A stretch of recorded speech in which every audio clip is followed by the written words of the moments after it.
The chandeliers of Pemberton House blazed with 1,000 candles, their light fracturing through crystal teardrops to scatter diamonds across the gathered assembly,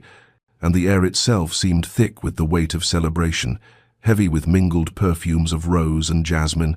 the sweet decay of hothouse lilies crowding every alcove, the heady scent of champagne and human warmth, pressed too close together in the magnificent ballroom where Lady Catherine Ashford stood at the periphery. Her gloved hands clutching her fan with a desperation she prayed appeared merely decorative. She had positioned herself near the terrace doors where a thread of cooler air occasionally offered mercy from the suffocating heat,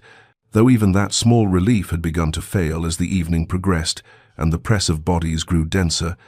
everyone eager to witness this most anticipated moment of the season, the formal announcement of Duke Edmund Hartwell's engagement to the incomparable Lady Rosalind Pemberton. Catherine's gaze, despite every effort of will, remained fixed upon the dais where Edmund stood, his tall figure elegant in black evening clothes, his dark hair swept back from a face she had memorized through years of stolen glances and careful observation, a face that had once been as familiar to her as her own reflection when they were children running through adjoining estates,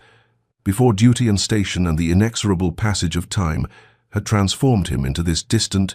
untouchable figure who even now raised his glass to toast the radiant beauty beside him. Rosalind, golden-haired and rose-cheeked, smiled with the serene confidence of a woman who had never doubted her own worth or desirability, her sapphire gown precisely matching the famous Pemberton jewels that encircled her throat,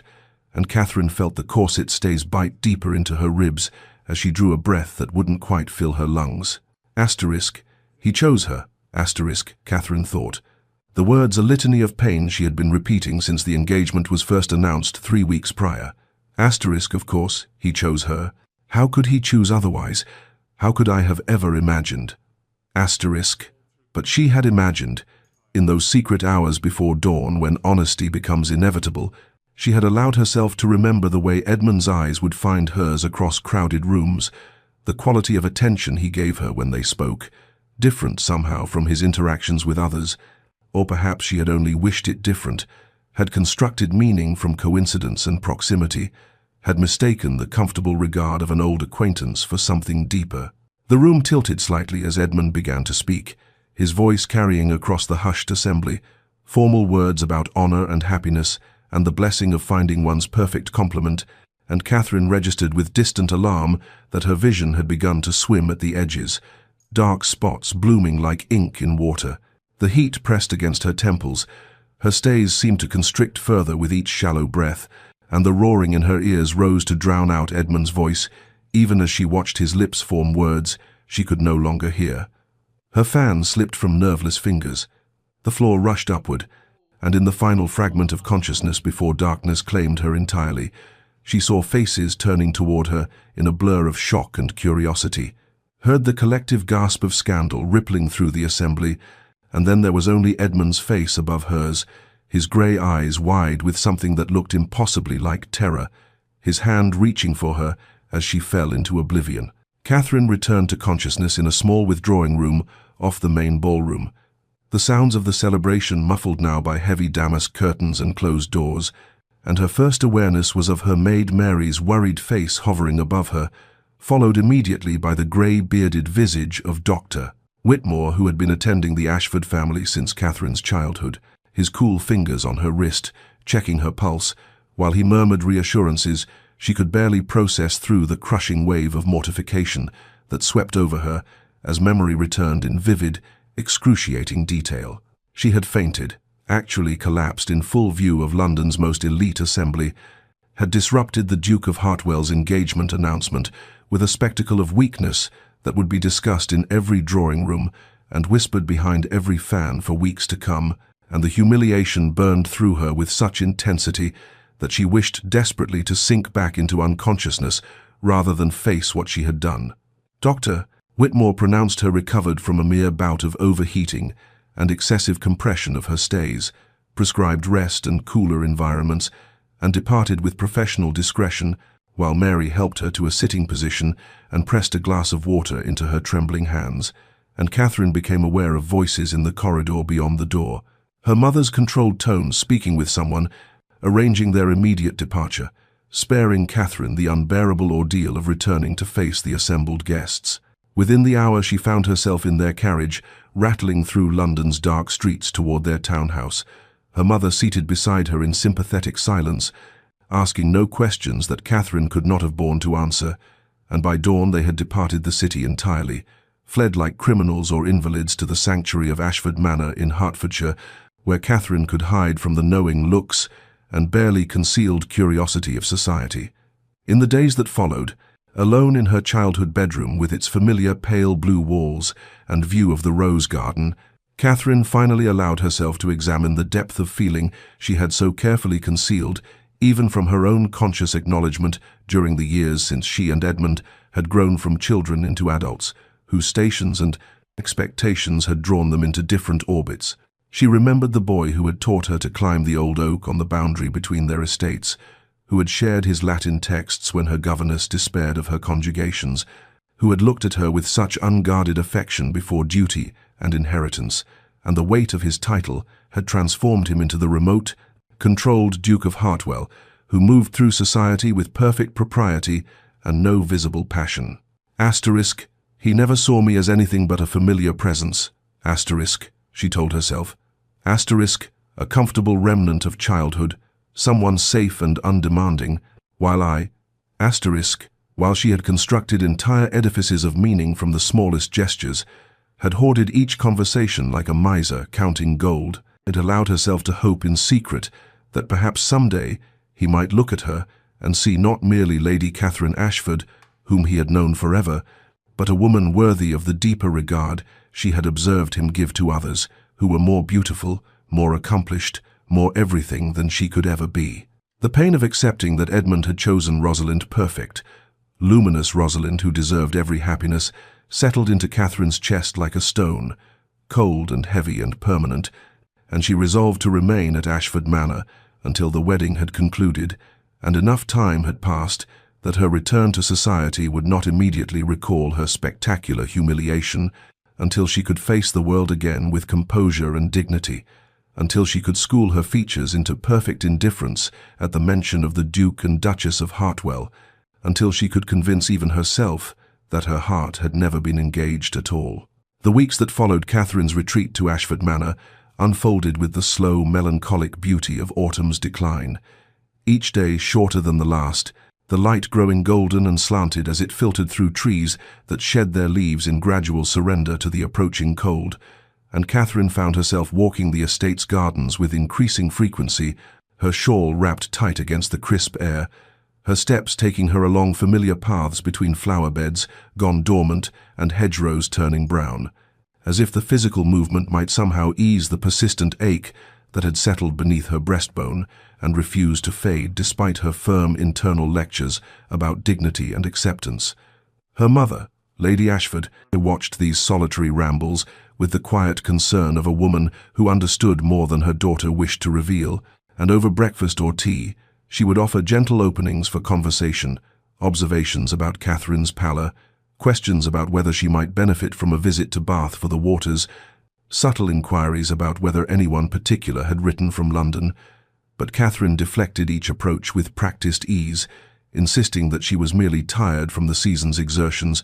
that the country air was restoring her perfectly well, that she had no interest in news from town,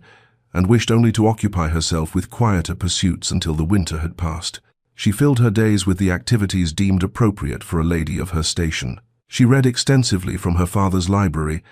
working through volumes of poetry that seemed to speak directly to her wounded heart.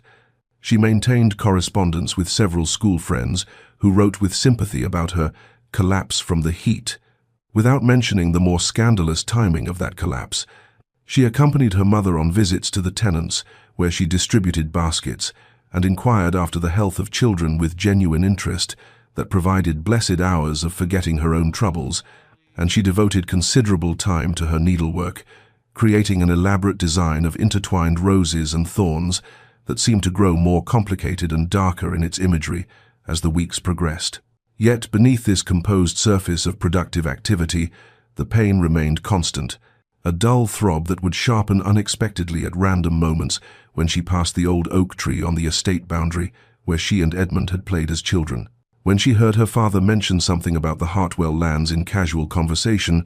when a letter arrived from her aunt in London, and she found herself searching the gossip columns for any mention of his name before she could stop herself. The occasional news that did reach Ashford Manor from the capital arrived through various channels: her aunt's letters, her father's correspondence with business associates, visitors who called and could not resist sharing the latest on Ditz,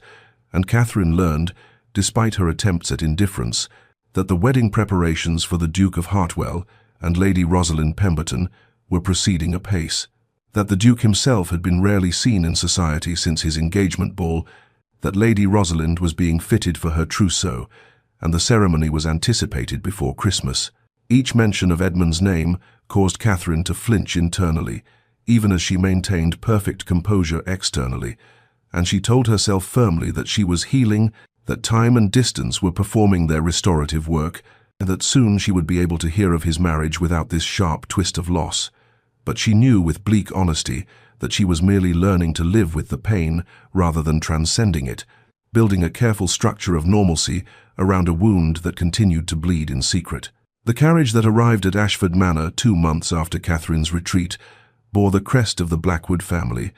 and Catherine felt her heart constrict with apprehension when the butler announced that Lord Thomas Blackwood requested the honour of an audience, for Thomas was Edmund's closest friend from their school days, his most trusted companion, and his presence here could only mean that some news of significance had prompted this unexpected journey into Hertfordshire. She received him in the drawing-room with her mother present as propriety demanded,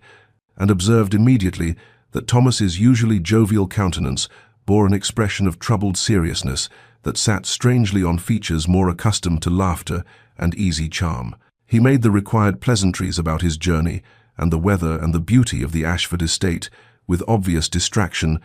and Catherine found herself growing increasingly tense as he circled whatever purpose had brought him here, until finally, her mother, with the perception that had characterized all her recent dealings with Catherine, excused herself on the pretext of attending to household matters, and Catherine was left alone with Thomas, who seemed to sag with relief at the departure. "Lady Catherine," he began, then stopped, running a hand through his hair in a gesture of frustration. "I have debated for weeks whether I have any right to come here, whether what I observed gives me license to interfere in matters that are not my concern, but I find I cannot remain silent when I believe, when I am almost certain, that a terrible mistake is being made by 2 people I hold in great affection." Catherine's hands tightened on the arms of her chair, but she kept her voice steady as she replied, "I do not understand your meaning, Lord Blackwood," though she feared desperately that she might. Thomas leaned forward, his expression earnest and troubled. "The wedding has been postponed indefinitely," he said bluntly. "Lady Rosalind has taken ill, nothing serious, but enough to delay the ceremony. But that is not why I have come. Lady Catherine,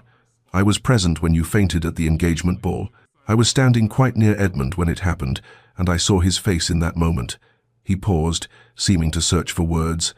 "I have known Edmund Hartwell since we were boys of 8, at Eton.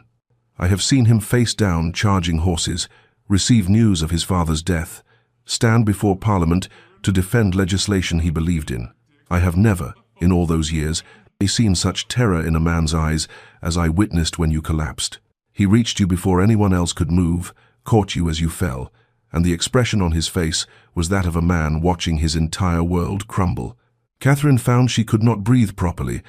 could not formulate a response to this revelation that upended everything she had believed about that horrible evening. "Why, he spoke your name," Thomas continued quietly, "with such anguish, such desperate concern, that several people near us remarked upon it. And in the days since, I have watched him move through society like a man condemned, performing his duties with perfect correctness while seeming absent from his own life. Lady Catherine, I cannot claim to know the state of your heart, and perhaps I am overstepping all bounds of propriety, but I felt compelled to tell you that whatever society believes about the Duke of Hartwell's feelings, whatever he has led everyone, including possibly himself, to believe, his reaction in that unguarded moment suggested that his affections may not lie where his engagement would indicate." Thomas departed shortly after, leaving Catherine to navigate the storm of emotions his visit had unleashed, and she sat alone in the drawing-room as afternoon faded to evening, Unable to reconcile this new information with her firm conviction that Edmund had never regarded her as anything more than a comfortable friend,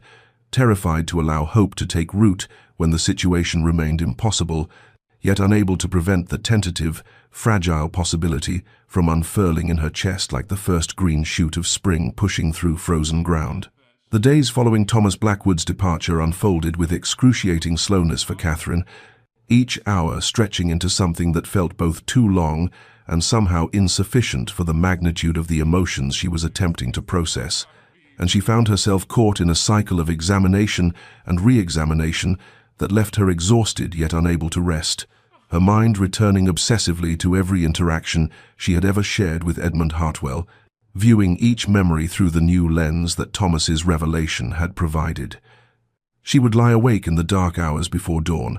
replaying moments she had experienced years ago, the musicale at Lady Thornbury's, where Edmund had stood beside the pianoforte and watched her with an expression she had interpreted as polite interest, but which now, when reconsidered, might have held something deeper. The afternoon at Richmond, when their party had walked along the river, and Edmund had somehow always positioned himself at her side, his conversation directed primarily to her, while others paired off around them, and the ball where she had worn the blue silk gown,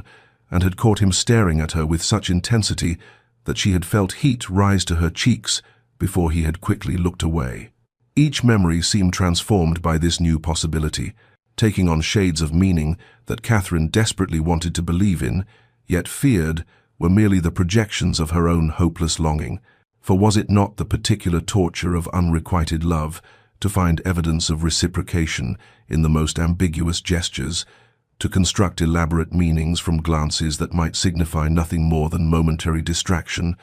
She would catch herself building these fragile structures of hope and then deliberately tear them down with ruthless logic, reminding herself that Edmund was engaged to another woman, that even if Thomas had correctly interpreted that moment of terror when she fainted, one moment of concern did not constitute love, that she had no right to his affections and no power to alter his circumstances, even if those affections did exist. The impossibility of her situation became increasingly clear as November deepened into December and the first snowfall arrived at Ashford Manor, transforming the landscape into something pure and frozen and somehow appropriate to the emotional state. Catherine was determined to cultivate within herself a deliberate numbness, a protective layer of ice over the raw wound that Thomas's visit had reopened just as it had begun to scar over. She made a conscious decision to continue her retreat from society, to make no attempt to contact Edmund or to interfere in any way with whatever resolution he and Lady Rosalind would reach regarding their postponed wedding, for honor demanded that she respect his engagement, regardless of what her heart desperately wished to believe about his feelings, and she would not become the sort of woman who pursued an attached man or allowed herself to hope for another woman's misfortune. The snow continued to fall as Catherine stood at her bedroom window, watching the gardens disappear beneath white drifts, and she told herself that this cold, this deliberate freezing of hope,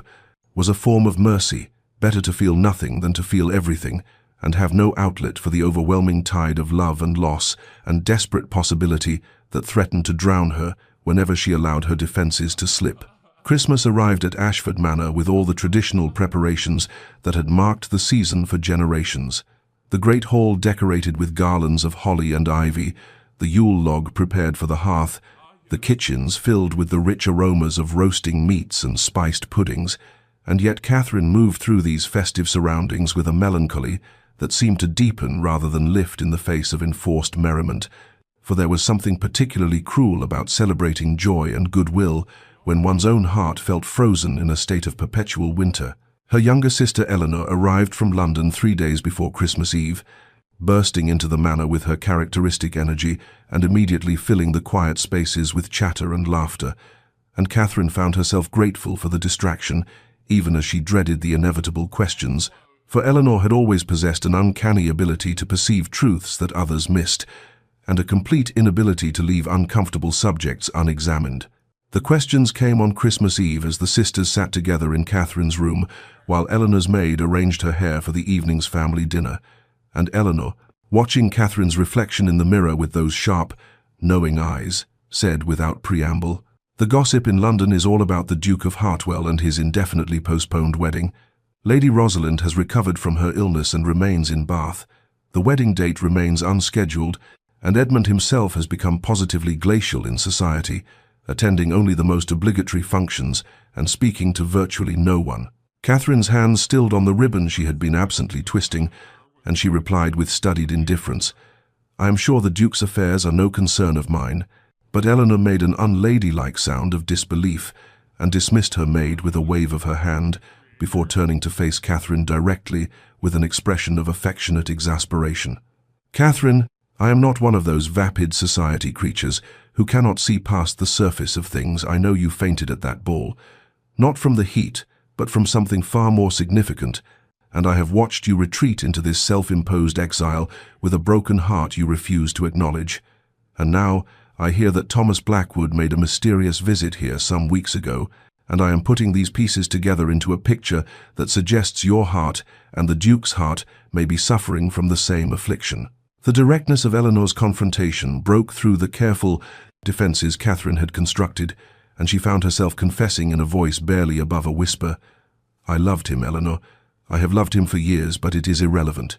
He chose another. He made his decision, and I must respect it and find some way to build a life that does not include him." And she was horrified to feel tears threatening for the first time since she had cultivated her protective numbness. Eleanor moved to sit beside her sister, taking Catherine's cold hands in her own warm ones, and said with a gentleness that was unusual for her typically forthright manner, "But did he choose, Catherine?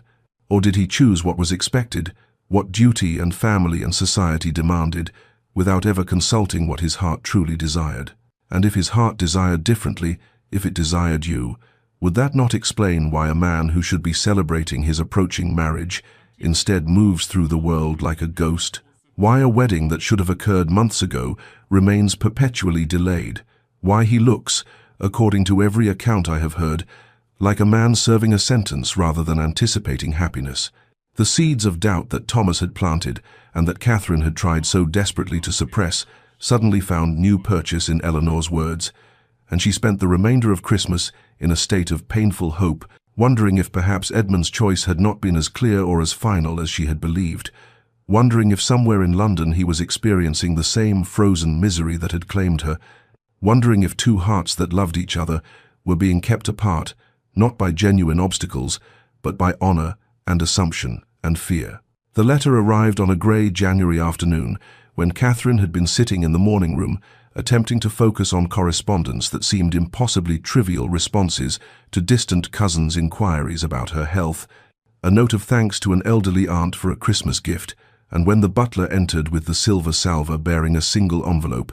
she had glanced at it with disinterest until she recognized the handwriting and felt her entire body respond as though she had touched something electric, her fingers beginning to tremble even as she reached for the letter, her heart suddenly racing with such violence that she feared she might actually faint again, as she had at that cursed ball 6 months earlier. She dismissed the butler with some phrase she could not later recall, and sat for a full minute, simply holding the envelope, staring at her name written in Edmund's distinctive hand, strong, precise letters that somehow managed to convey both formality and intimacy before she found the courage to break the seal and unfold the single sheet of heavy paper within. The letter's contents were carefully worded, maintaining the proper distance expected in correspondence between acquaintances, yet Catherine could detect beneath the formal language an undercurrent of something deeper, as though Edmund had labored over every word to convey meanings that propriety would not permit him to state directly. He wrote that he had thought often of her welfare since the unfortunate incident at his engagement ball, and he hoped most sincerely that the country air and rest had restored her health completely, for her collapse had caused him considerable concern, and Catherine's breath caught at that phrase, at the admission of concern that seemed to carry far more weight than such words typically warranted. He continued that his own circumstances had become unsettled in recent months, that matters which had seemed clear and determined had become complicated in ways he had not anticipated, and that he found himself questioning decisions made with what he had believed to be certainty, but which now appeared to have been merely resignation to expectation. The letter concluded with a request that pierced through Catherine's carefully maintained defenses.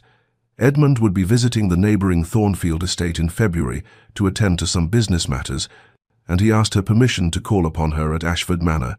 if such a visit would not be unwelcome or improper, for he found himself desiring the company of old friends, and she had always been among the most valued of those friends, even when time and circumstance had created distance between them. Catherine read the letter 3 times, analysing every word, every phrase, searching for the true meaning beneath the careful formality,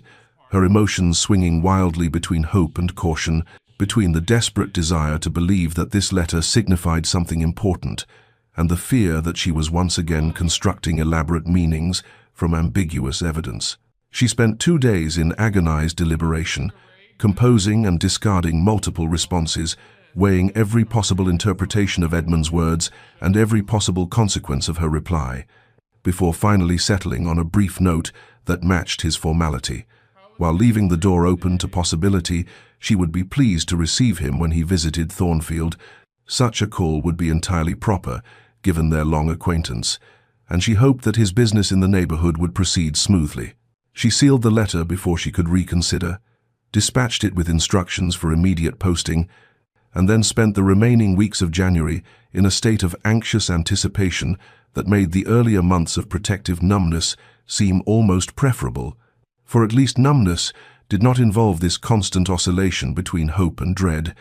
this exhausting vigilance of emotion that left her simultaneously longing for February and fearing its arrival. The weeks between Catherine's dispatching of her cautious acceptance and Edmund's promised arrival in February stretched with an elastic quality that made time seem both agonizingly slow and frighteningly swift, for she found herself caught between desperate anticipation and paralyzing dread, alternating between states of hope that left her breathless and skepticism that mocked her for constructing elaborate fantasies from a simple letter requesting permission for a friendly call. She paid attention to her appearance with a meticulousness that she tried to disguise as ordinary maintenance, selecting and rejecting day dresses with more care than she had devoted to any ball gown, instructing her maid to arrange her hair in styles that appeared effortlessly elegant while actually requiring considerable effort, and then berating herself for such vanity when Edmund's visit might signify nothing more than duty to an old acquaintance. The internal debate consumed her quiet hours as she attempted to prepare herself for every possible interpretation of his intentions. Was this merely a courtesy call to ensure her recovery, an obligation he felt toward a childhood friend who had embarrassed herself spectacularly at his engagement ball? Or did his letter's careful phrasing and oblique references to complicated circumstances suggest something deeper, a reaching across the distance that had grown between them toward a connection that had never truly been severed? She feared revealing too much, feared that her face would betray the depth of feelings she had tried so desperately to bury, feared experiencing again the humiliation of loving someone who could not or would not return that love, and yet beneath all her fear ran a current of stubborn hope that refused to be entirely extinguished. The morning of Edmund's expected arrival dawned grey and cold, with heavy clouds threatening snow and a biting wind that rattled the windows of Ashford Manor, and Catherine, dressed with trembling hands in a gown of deep blue wool that Eleanor had declared brought out the colour of her eyes while appearing entirely unstudied and appropriate for receiving an old friend. She positioned herself in the drawing-room with what she hoped appeared to be casual occupation, settling near the fire with needlework she had no intention of actually completing, arranging herself in a pose that suggested comfortable indifference, while her heart hammered against her ribs with such violence that she wondered if it might be visible through the fabric of her dress. When she finally heard the sound of hoofbeats on the drive, that unmistakable rhythm of a single horse approaching at a measured pace, her hand stilled on the embroidery hoop, and she drew a breath that seemed insufficient for her, suddenly, desperate lungs, and she remained frozen in that attitude of forced composure as she heard the butler's measured footsteps crossing the hall, the low murmur of voices at the door, and then his formal announcement, "The Duke of Hartwell, my lady." Catherine rose on legs that felt uncertain beneath her, turning toward the doorway as Edmund entered, and their eyes met across the space of the drawing-room in a moment of charged silence that seemed to contain all the words neither of them had spoken, all the months of separation and confusion and carefully unacknowledged longing. And she saw in his face, thinner than she remembered, with new lines of tension around his eyes and mouth, an expression that made her breath catch, something raw and unguarded that flickered across his features before he schooled them into the proper mask of polite greeting, and in that instant, before propriety claimed them both, Catherine knew with devastating certainty that this visit would change everything. Edmund's greeting was impeccably formal, a proper bow, words of gratitude for receiving him, inquiries about her family's health delivered in the measured tones of polite society. Yet Catherine could see beneath the careful composure an emotion he was struggling to contain, something in the tension of his shoulders and the slight unsteadiness of his hands as he removed his gloves that spoke of feelings far deeper than propriety would acknowledge. Their initial conversation maintained the requisite distance, stilted exchanges about safe topics that felt almost absurd given the weight of unspoken matters hovering between them like a physical presence in the room. Catherine remarked on the coldness of the season, and Edmund agreed that winter had been particularly bitter. She inquired about his journey from Thornfield, and he assured her the roads were tolerably clear despite the threatening weather. He asked after her parents' health, and she confirmed they were quite well, though her father's rheumatism troubled him in damp weather. As they spoke these meaningless pleasantries, Catherine observed him with an attention that bordered on hunger, cataloguing every detail. He had indeed grown thinner, his face more angular than she remembered, with shadows beneath his grey eyes that suggested sleepless nights, and there was a quality to his bearing that seemed simultaneously more constrained and more fragile, as though he were holding himself together through sheer force of will. She wondered what he saw when he looked at her in return, whether he noted how the months of country solitude had changed her, the new wariness in her expression and the careful control she maintained over her features, the woman she had become through suffering, the humiliation of public collapse and private heartbreak. They sat on opposite sides of the drawing room as convention demanded, the space between them feeling both too great and dangerously insufficient, and the conversation continued its careful dance around everything that mattered, until Catherine, desperate to break through the suffocating formality, asked with studied casualness after his own health, and Edmund's composure flickered for just an instant before he replied in a voice that carried unexpected rawness, "I have not been myself since last autumn. Lady Catherine, I find that circumstances I believed settled have unsettled me entirely, and I am not the man I thought I was, nor living the life I imagined I would live." The admission hung in the air between them, far more revealing than anything else he might have said, and Catherine felt her carefully maintained defenses trembling as she met his gaze and saw in his eyes a reflection of her own confusion and longing. But before either could venture further into dangerous territory, the moment passed and Edmund was rising, claiming he had already imposed too long upon her hospitality, and as he prepared to take his leave, he turned to her with an expression of such naked hope and apprehension that her breath caught, asking in formal words that barely concealed their true meaning whether he might have permission to call upon her again, for he found that the neighborhood agreed with him remarkably well, and he anticipated extending his stay at Thornfield for some weeks yet. Catherine granted permission with equal formality, knowing even as she spoke the careful words that they were both engaging in something dangerous, that each visit would draw them deeper into an impossible situation, but unable and unwilling to deny either him or herself this connection. And as Edmund departed and she watched his figure disappear into the grey afternoon, she understood that whatever restraint had governed their relationship before had been irrevocably breached, and there would be no returning to the safe distance of mere acquaintance. Edmund's second visit came 3 days after the first, and then another followed 4 days later, and within a fortnight a pattern had established itself whereby he appeared at Ashford Manor twice weekly, with a regularity that suggested neither accident nor mere courtesy, and with each encounter the careful formality that had characterized their first reunion dissolved by degrees until they found themselves speaking with something approaching the ease of their childhood friendship, though now every conversation carried an undercurrent of awareness that had never existed in those innocent years. They took to walking in the winter gardens when weather permitted, Catherine wrapped in furs against the cold, while Edmund matched his longer stride to hers, and they would traverse the frost-hardened paths, speaking of books and philosophy, of memories from their youth and observations about the world, of everything and nothing, never touching upon the subjects that most occupied their thoughts,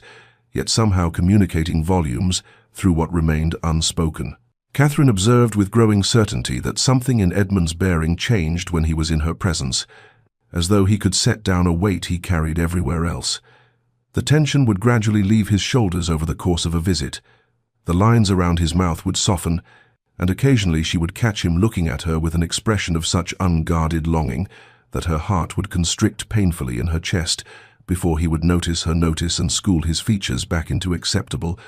neutrality. Their conversations grew longer and ranged more widely, touching upon matters of genuine substance rather than mere pleasantries, and Catherine discovered that the Edmund she had known in childhood, thoughtful, quietly humorous, deeply feeling beneath his reserved exterior, had not been lost to duty and propriety, but merely buried, and in her company that true self emerged like something long imprisoned, finally glimpsing light. He began to speak more freely about his dissatisfaction with his life, though never explicitly mentioning Rosalind or the engagement that still technically bound him, referring instead to obligations that felt increasingly suffocating and choices made for reasons that no longer seemed sufficient. And Catherine understood that he was confessing as much as honor would permit, offering her pieces of truth that she must assemble into a whole he could not directly articulate. The torture of their situation grew more acute with each visit, the closeness without acknowledgement, the love that existed in everything but word,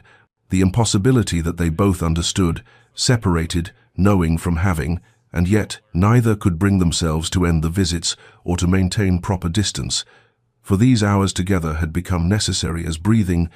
a respite from the pain of their circumstances, even as they intensified that very pain. There were moments of such exquisite tension that Catherine thought she might shatter from it. Edmund reaching for a book on the library shelf at the same instant she did, their hands nearly touching before both pulled back as though burned, his fingers briefly steadying her elbow when she slipped on an icy path, the contact lasting only seconds but seeming to burn through the fabric of her coat, the way their eyes would meet and hold across the drawing room until one or the other would have to look away or risk revealing too much. Thomas had been right. Catherine knew now with absolute certainty Edmund's feelings for her existed and ran deep, perhaps as deep as her own feelings for him, but he was bound by honor to another woman, trapped in an engagement he could not honorably escape, and so they continued this careful dance of nearness and restraint, stealing what happiness they could from friendship while denying themselves everything else, two people loving each other across a distance of mere feet that might as well have been an unbridgeable chasm. The storm arrived with startling violence on a March afternoon, when the world had just begun hinting at spring, the sky darkening to an ominous pewter and wind suddenly howling around the manor's corners, with a ferocity that sent servants rushing to secure shutters and brought Catherine's mother fretting about the gardens, and Catherine was standing at the drawing-room window watching the first fat drops of rain strike the glass when she heard the commotion in the entrance hall, and knew with an instinct that bypassed rational thought that it was Edmund, arriving just as the storm broke in earnest, and indeed when she turned from the window he was being ushered in by the butler, his greatcoat darkened with rain and his hair dishevelled from wind, apologizing for the intrusion, but explaining he had been caught between estates when the weather turned, and Ashford Manor was the nearest shelter. The household quickly became occupied with storm preparations, her father directing footmen to check for leaks, her mother supervising the kitchen's preparations in case the roads became impassable and their guest required accommodation overnight. Servants hurrying through corridors on various urgent errands, and in the organized chaos, Catherine found herself alone with Edmund in the library, the storm's intensity increasing until rain lashed the windows and thunder rolled overhead with a violence that seemed to shake the very foundations of the manor, and the tumult outside felt like a physical manifestation of the emotional turbulence that had been building between them for weeks, all the restraint and careful distance suddenly rendered absurd by the raw power of the elements. Edmund's agitation became increasingly apparent. As the storm raged, he paced before the fire rather than sitting, ran his hands through his hair repeatedly, started sentences and abandoned them, his usual careful composure fracturing before her eyes, and Catherine felt her own control slipping, the tension that had accumulated through all those careful visits suddenly unbearable, and finally she spoke the question that cut through all pretense. "Why do you come here, Edmund?" Her use of his Christian name was itself a breach of the formality they had maintained, and he stopped pacing and turned to face her, and she saw in his expression such naked anguish that her breath caught as he said hoarsely, "You know why, Catherine. God help me. You must know why." His composure was cracking like ice under pressure, and the confession emerged in fragments he could no longer contain. His engagement had been arranged by pressure from both families eager for the alliance. He had agreed out of duty, and because he believed himself incapable of inspiring warmer feelings in any woman, he had convinced himself that affection might grow from respect and compatibility, even though his heart was not engaged, and all the while he had been a coward because he had felt something for her, for Catherine, since they were hardly more than children. But he had never believed those feelings returned, and had thought himself too cold and too bound by obligation to interest someone of her warmth and vitality, and so he had done what was expected and offered for a woman he did not love, while the woman he did love watched from across a ballroom, and Catherine felt the room spinning as understanding crashed over her with the force of the thunder outside, and she whispered, "I fainted because of you." Edmund crossed the space between them in 3 strides, his hands reaching for hers and gripping them with an intensity that would have been improper under any other circumstances, and his voice was raw as he said, "Yes, God, yes. Catherine, when I saw you fall, when I saw the color drain from your face and your body crumple, in that moment I understood with perfect and devastating clarity that I had made the most catastrophic mistake of my life, that I had been so consumed with doing what was expected that I had betrayed the only truth that mattered, and I have loved you since we were barely more than children, since you were 16, and laughed at something I said in your father's garden, and the sound of it struck me like a physical blow. And I have loved you through every season since then, through every ball and dinner and chance encounter, but I convinced myself you could never regard me as anything but a duty-bound bore, too serious and too cold for someone of your vitality, and so I accepted the match. My family pressed upon me because I thought myself incapable of inspiring warmer feelings in any woman of sense, and certainly not in you. But when you fainted, I saw my future stretch before me, with horrible clarity, years bound to a woman I did not love, while the woman I loved, with every fiber of my being, slipped away from me forever, and I have been in agony since that moment, trapped by my own foolish honor in an engagement I should never have made." Catherine felt tears streaming down her face as her own confession emerged in a torrent she could no longer contain, telling him that she had loved him for just as long, that she had cherished every conversation and hoarded every glance like precious coins, that she had attended his engagement ball, fully intending to witness his happiness with grace, and then retreat to nurse her broken heart in private, but that seeing him announce his betrothal to another had been more than her body could bear, and consciousness had simply fled, and she had spent these months believing he saw her as nothing more than a familiar presence from childhood, while all along he had carried the same secret pain she harbored. They stood in the storm-darkened library with hands clasped, and years of misunderstanding crumbling between them, and the recognition of their mutual blindness was almost as painful as the original loss, for they saw now how much time had been wasted in silence and assumption, how much suffering might have been prevented by a single moment of courage. But then Edmund's expression shifted from joy to anguish as he said,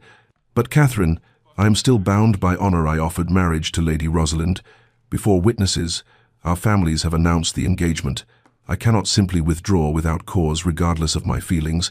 and I will not dishonor her or subject her to scandal simply because I was fool enough to offer for her when my heart belonged elsewhere." Catherine felt the hope that had been building shatter like glass, understanding that he was right, that there was no honorable path forward, even though they had finally spoken the truth. And she said through tears, "Then we have found each other only to lose each other again, and perhaps that is what we deserve for our years of cowardice." But Edmund pulled her closer and said desperately, "I deserve that fate, but you deserve every happiness, and I will find a way, Catherine. I swear to you I will find an honorable way forward, even if I cannot yet see what it is." And then he was kissing her with all the accumulated longing of years, and she was kissing him back, and it was desperate and bittersweet, and tasted of tears and impossibility. A single stolen moment of what might have been before honor and duty reclaimed them both, and when they finally broke apart, they stood with foreheads touching, while the storm raged outside, and their own hearts raged within, loving each other completely, and believing that love must remain forever unfulfilled. Edmund departed Ashford Manor the following morning after the storm had passed. The world washed clean and achingly bright under a pale sky, and Catherine stood at her window, watching his figure disappear down the drive, with the sensation that her heart was being drawn from her chest on a tether that stretched but would not break.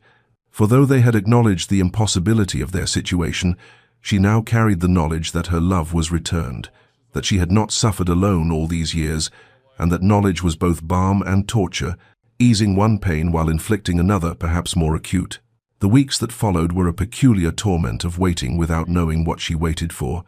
days passing with agonizing slowness while she existed in a state of suspended animation, unable to move forward or back, caught between despair and hope in measures that shifted by the hour, and she found herself revisiting that kiss in the library with a frequency that bordered on obsession, the memory of his mouth on hers, his hands in her hair, the taste of tears and rain, and years of longing finally given voice,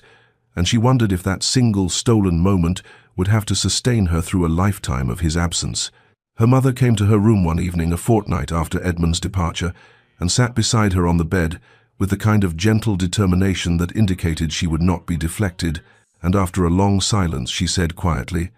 "I have known of your feelings for the Duke for some time, Catherine, just as I have observed his visits here and the manner in which he looks at you, and I am not so old that I have forgotten what it is to love without hope of fulfillment," and Catherine felt tears slip down her cheeks as her mother continued, "Honorable hearts often suffer most, my dear, because they bind themselves to principles even when those principles cause great pain, but honor must sometimes bend to truth, for there is no virtue in maintaining a commitment that will bring misery to all parties involved, and I believe the Duke to be a man of sufficient integrity to seek an honorable resolution, even if the path is not immediately clear." Catherine wanted desperately to believe her mother's words, but feared allowing hope too much rain lest it lead only to greater disappointment, and she said through her tears, "But what resolution is possible when he has given his word before God and society?" And her mother replied, "That I cannot say, but I know that love such as yours is not common, and when it exists, it should not be easily surrendered to circumstance." News arrived through Thomas Blackwood 3 weeks after the storm, delivered in a brief note that sent Catherine's heart racing, even as she forced herself to read the words slowly. Edmund had travelled to Bath to speak with Lady Rosalind and her family regarding matters of consequence, and the outcome as yet unknown. But Thomas thought Catherine should be aware that Edmund had departed London with an expression of grim determination, and the comment that he would either return free or not return at all. Catherine read the note until she had memorized every word, and the agonized waiting began in earnest, days stretching into weeks with no further communication,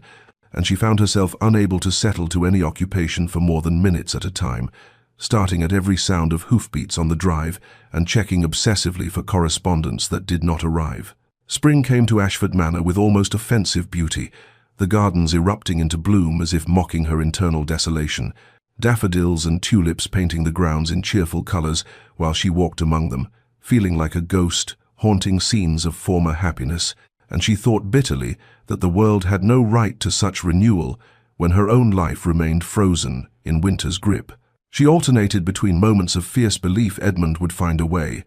He had promised her he would find a way, and she must trust in his honor and determination, and periods of black resignation when she convinced herself that duty would ultimately claim him, that he would decide he could not in good conscience break his engagement regardless of his feelings,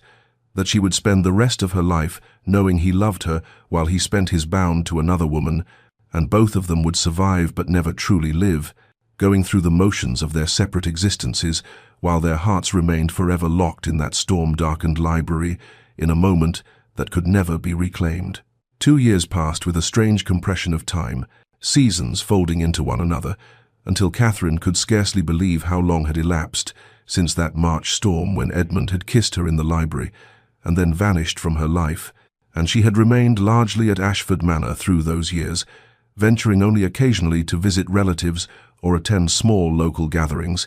For though her scandal had faded from immediate memory, she had no desire to thrust herself back into the society that had witnessed her humiliation, and in truth she had no heart for gaiety or courtship, carrying still the ache of Edmund's absence, even as she told herself she had made peace with their impossible situation. The reports that filtered to her through correspondence and occasional visitors painted a confusing picture.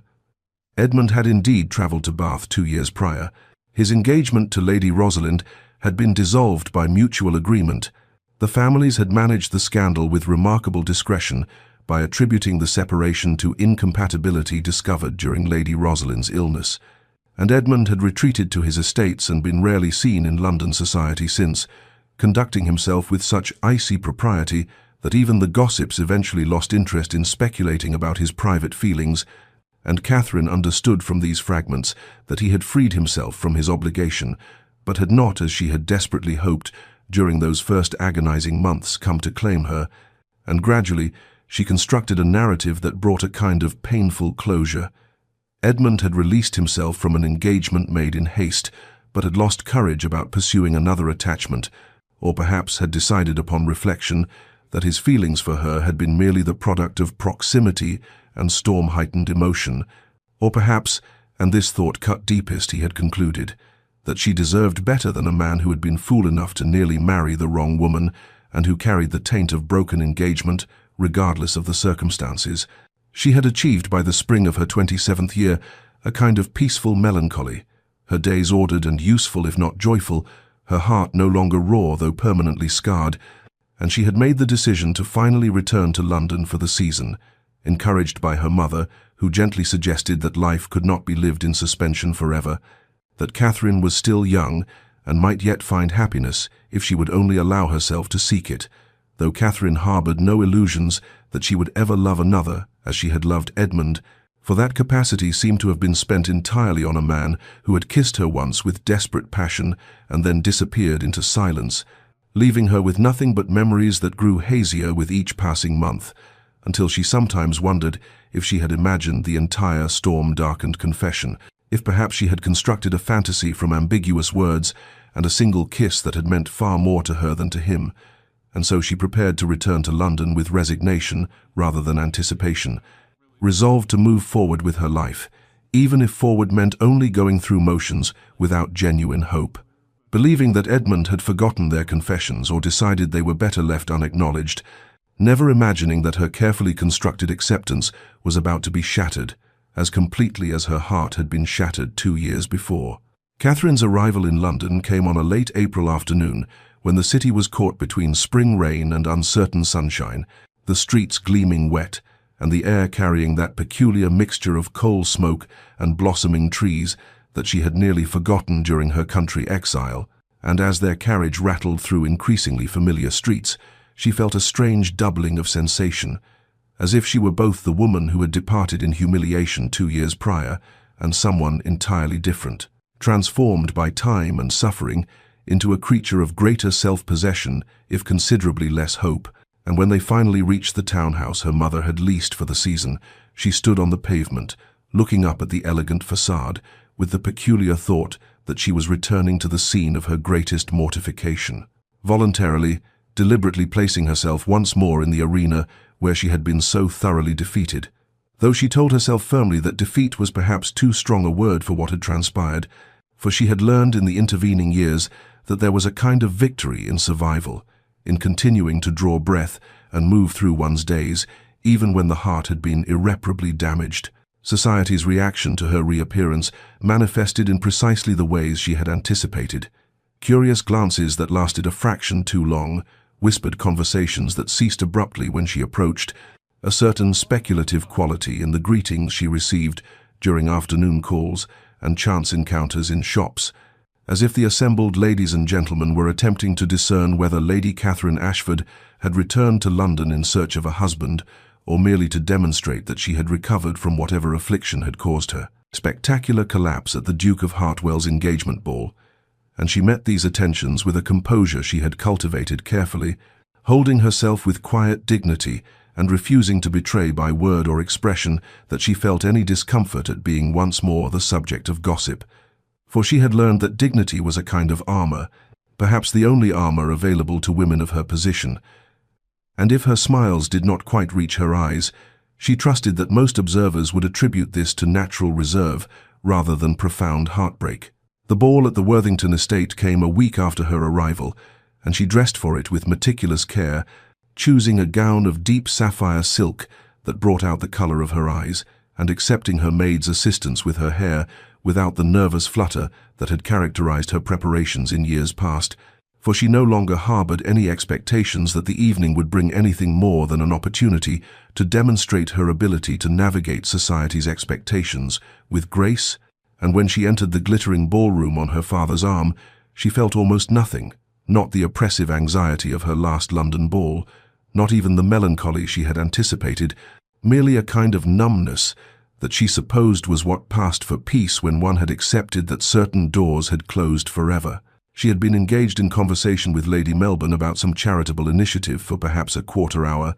her attention only partially present as she made appropriate responses, while her mind wandered to whether she might reasonably excuse herself early without causing offense, when some subtle shift in the atmosphere made her glance toward the far side of the ballroom. And there, standing beside a marble column with a glass of wine in his hand, looking as if he had materialized from her most persistent dreams, was Edmund, and their eyes met across the crowded room with an impact that drove the breath from her lungs and sent her heart into a rhythm so violent she feared it might be visible through her gown, and she watched with a kind of paralyzed fascination as his expression transformed from careful neutrality to something raw and unguarded, as he set down his glass with hands that trembled visibly even at this distance, as he began moving toward her through the crowd, with obvious purpose and complete disregard for the conversations he interrupted or the startled glances that followed his progress, his gaze never leaving her face as if he feared she might vanish if he looked away for even a moment, and Catherine stood frozen in place, with Lady Melbourne's voice fading to meaningless sound in her ears as Edmund drew closer, cutting through the assembled guests like a ship through water, and she had just enough presence of mind to think with a kind of desperate confusion that she was not ready for this encounter, that she had constructed her fragile peace on the assumption that she would never again have to face the man who had kissed her with desperate passion and then disappeared into 2 years of silence. But ready or not, he was nearly upon her now, and there was nowhere to retreat and no defense against the hope that rose in her chest like a phoenix from ashes she had thought long cold. Edmund reached her side, and the world contracted to just the space between them, Lady Melbourne's voice trailing away as the older woman tactfully withdrew, leaving Catherine standing alone, facing the man who had haunted 2 years of sleepless nights, and his first words came low and intense, pitched for her ears only, though she heard them as clearly as if he had shouted them across the ballroom. "I never married her." And Catherine felt the ground shift beneath her feet, felt something crack in the carefully constructed walls she had built around her heart, and she opened her mouth to respond, but no sound emerged, her mind struggling to process the significance of those 4 words, while her body swayed slightly, as if she might faint again, might complete the symmetry by collapsing at his feet a second time, but Edmund's hand shot out to steady her elbow with a touch that burned through the silk of her glove, and he said urgently, "Forgive me, I should not have, Catherine. Might we speak privately? I have much to explain, and I cannot do so here with half of London watching us." And she managed a jerky nod, her voice returning in a whisper. "The terrace, through those doors," and he offered his arm with such desperate courtesy that she nearly laughed at the absurdity of propriety observed in this moment of complete emotional chaos. But she placed her hand on his sleeve and allowed him to guide her through the crowd toward the French doors that opened onto the Worthington terrace, feeling the weight of 100 curious gazes following their progress, and caring not at all because Edmund had said he never married her, and that single statement had shattered every assumption Catherine had constructed during 24 months of silence. The terrace was blessedly empty, the cool night air a relief after the overheated ballroom, and the music and conversation faded to a muted backdrop, as Edmund led her to the far corner, where shadows from potted topiaries offered the illusion of privacy, and he released her arm and turned to face her,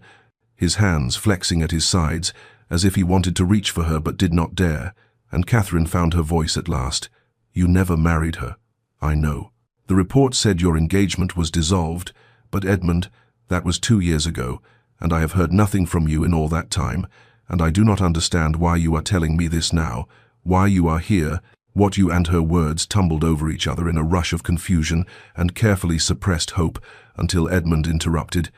I went to Bath 2 years ago, after I left Ashford Manor, after that storm, after I kissed you and confessed everything like a madman. I went directly to Bath, and I told Lady Rosalind the truth, that I loved another, that I had made a terrible mistake in offering for her, that I could not in good conscience proceed with a marriage when my heart belonged elsewhere. And Catherine's breath caught because he had said it so plainly. Loved another, his heart belonged elsewhere. And Edmund continued, the words pouring from him as if a dam had broken. And Catherine, she was extraordinary about it. She said she had sensed my reluctance from the beginning, and she confessed that she had formed an attachment to a naval officer, a Captain Reynolds, whom her family considered beneath her station, and she had agreed to our engagement because her parents wished it, and because she believed she could not have the man she truly wanted. And so we freed each other. We ended the engagement by mutual consent, and the families managed the scandal by attributing it to incompatibility discovered during her illness. And I thought, God help me, I thought I would come to you immediately, that I would ride straight back to Ashford Manor and tell you I was free and beg you to marry me. But Catherine,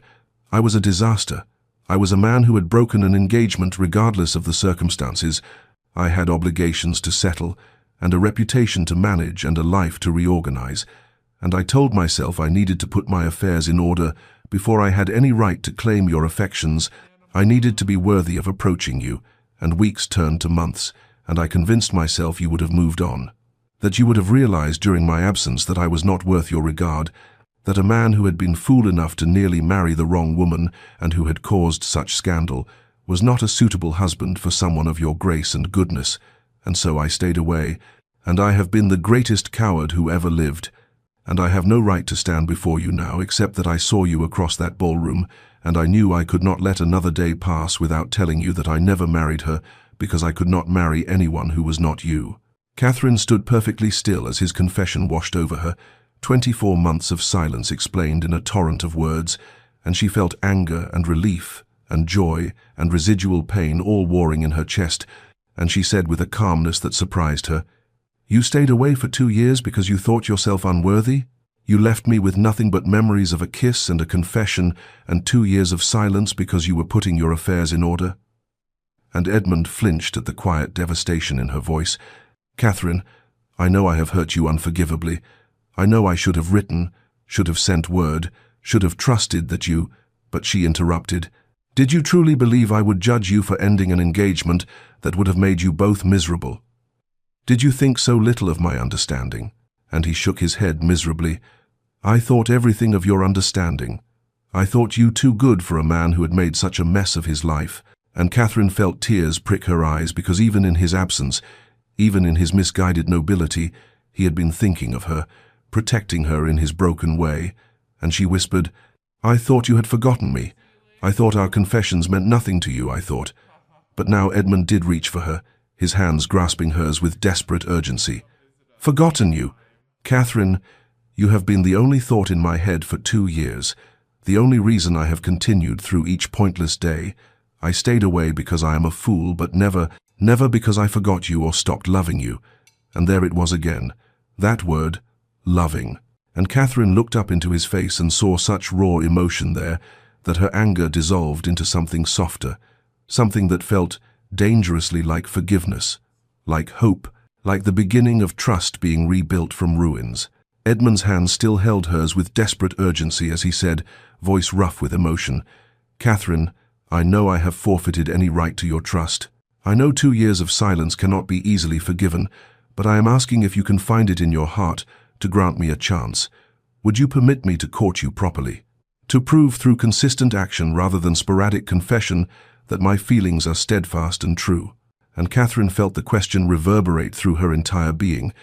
felt the weight of what he was asking and what she risked by agreeing, for her heart had been broken once by his absence, and there was no guarantee that this time would end differently. Yet as she looked into his face and saw the vulnerability there, the genuine fear that she would refuse him, she found she could not deny him or herself this possibility, and so she whispered, "Yes, Edmund, you may court me, though I confess I am frightened of hoping again." and the relief that flooded his expression was so profound that she felt her own eyes fill with tears, and he raised her hands to his lips and kissed them with a reverence that felt like a vow, and thus began what society would later call the most romantic courtship of the season, though in truth the romance was tempered for Catherine by a necessary caution, by the internal guards she maintained around her heart, even as she allowed Edmund back into her life. The weeks that followed took on a quality of careful reconstruction, of two people learning to trust what they had nearly lost, and Edmund proved himself dedicated to the task, with a consistency that slowly began to erode Catherine's protective walls. For he called upon her every day that propriety allowed, appeared at every social event she attended,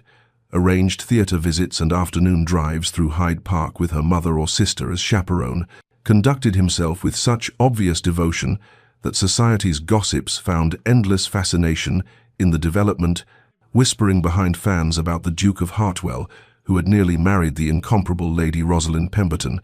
but now pursued with single-minded determination the Lady Catherine Ashford, who had fainted at his engagement ball, and speculation ran rampant about what had transpired between them,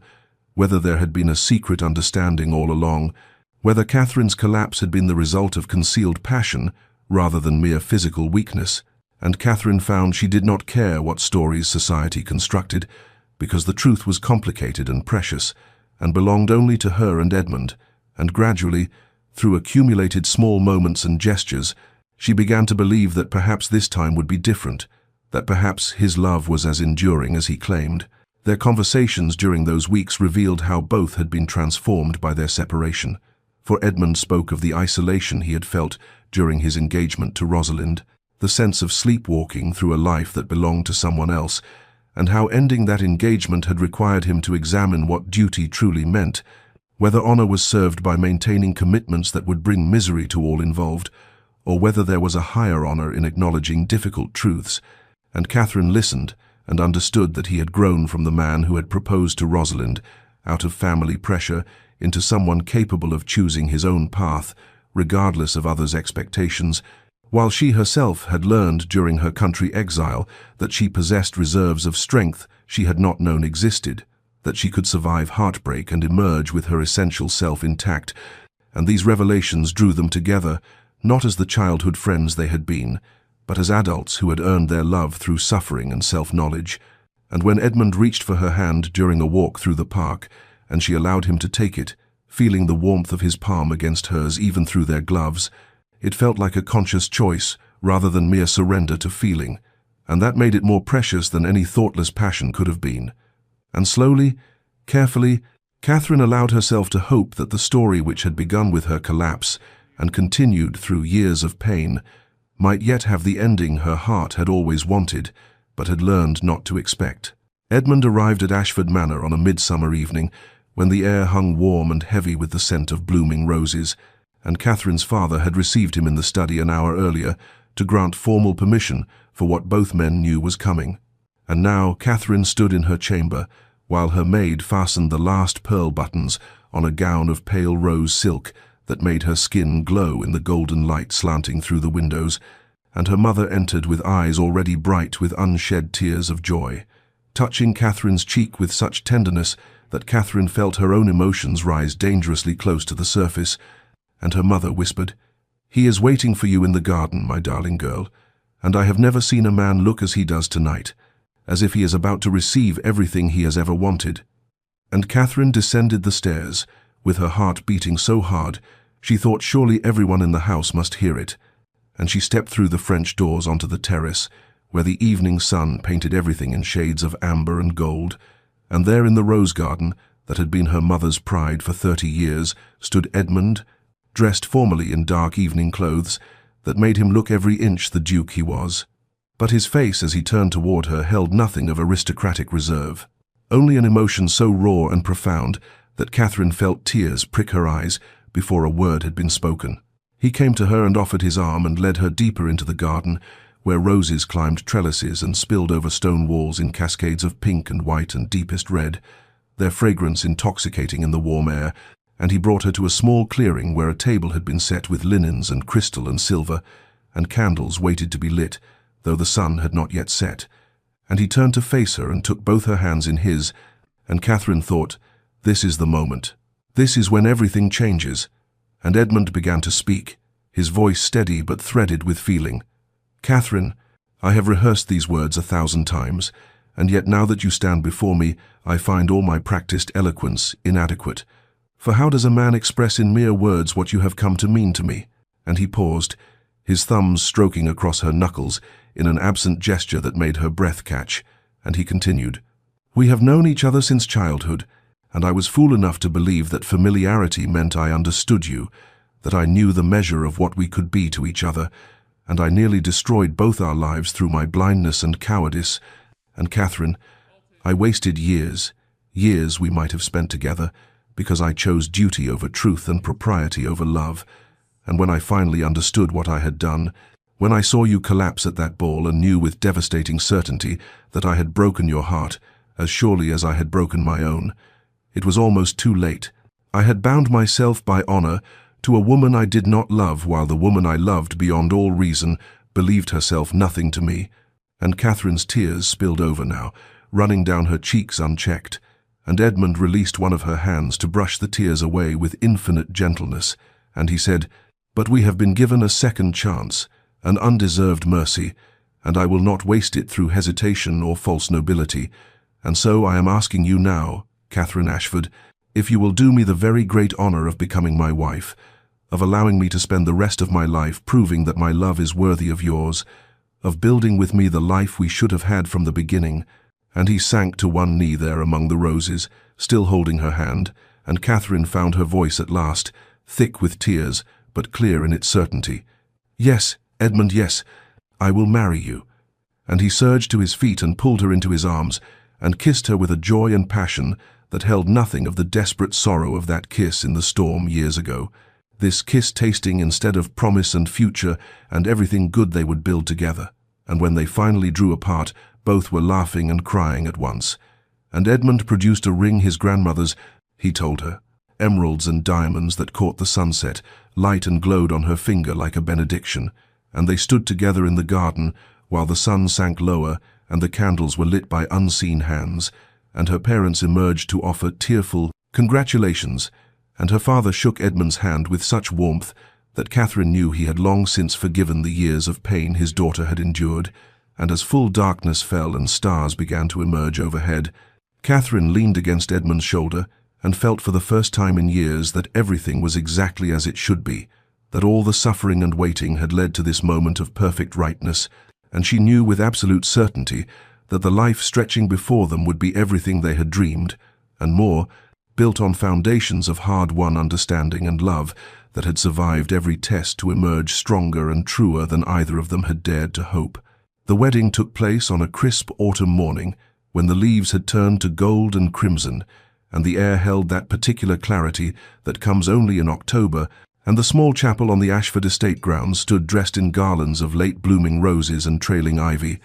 its ancient stones warmed by pale sunlight that streamed through stained glass windows and painted the interior in jeweled colors. And Catherine stood in her chamber, while her mother and Eleanor fastened the last pearl buttons on her gown of ivory silk, overlaid with delicate lace that had belonged to her grandmother, her veil held in place by a tiara that Edmund had sent, with a note saying it had been his mother's, and he could think of no one more worthy to wear it. And when Catherine looked at herself in the mirror, she saw not the girl who had collapsed at that terrible ball, but a woman who had survived heartbreak and emerged with grace intact. And her father came to escort her to the chapel, with tears in his eyes that he tried manfully to hide. And as they walked the short path through gardens where she had played as a child, she felt the rightness of this moment settle into her bones, the sense that every painful step of the journey had led precisely here. And then she was at the chapel door, and the music swelled, and she entered to see Edmund standing at the altar in formal dark clothes that made him look devastatingly handsome. But it was his face that caught her breath, for he watched her approach with such transparent emotion that she felt tears threaten her own composure, and she had never seen him look at her like this before, as if she were something precious beyond measure, as if he could not quite believe his fortune in claiming her as his wife. And when she reached him and her father placed her hand in Edmund's, she felt the slight tremor in his fingers, and knew he was as moved as she, And the vicar began the ceremony with words about love and commitment that had been spoken in this chapel for generations, but which felt newly minted for them, earned through years of misunderstanding and separation, and finally hard-won clarity. And when Edmund spoke his vows, his voice was steady but rough with feeling, as he promised to love and cherish her all the days of his life. And Catherine's own vows emerged clear and certain, each word a choice she made with full knowledge of what they had overcome to stand here together. And when the vicar pronounced them husband and wife, and Edmund lifted her veil to kiss her, it felt like the sealing of something that had always been meant to be, and the small gathering of family and close friends erupted in applause, and Catherine saw Thomas Blackwood beaming with satisfaction, as if he had personally arranged their happiness, and later at the wedding breakfast he gave a toast that spoke of patience rewarded, and love that refused to be denied. And Eleanor wept openly with joy for her sister, and among the gifts and letters of felicitation was one from Rosalind, now Mrs. Captain James Worthing, expressing sincere happiness for their union, and noting that sometimes the breaking of one promise allows for the keeping of truer ones. And as afternoon faded into evening, Catherine and Edmund departed for Hartwell Estate, amid showers of rose petals and good wishes, and during the carriage ride, Edmund held her hand and kept raising it to his lips, as if he needed constant reassurance that she was real and truly his. And when they arrived at his estate as the sun was setting, and he carried her over the threshold of what was now their home,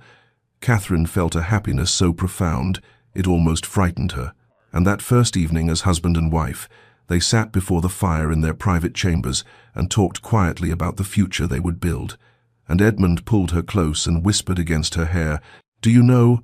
I find myself grateful you fainted at that ball, for it shattered my blindness before it was truly too late. And though I hate that you suffered, I cannot regret what it ultimately brought us to."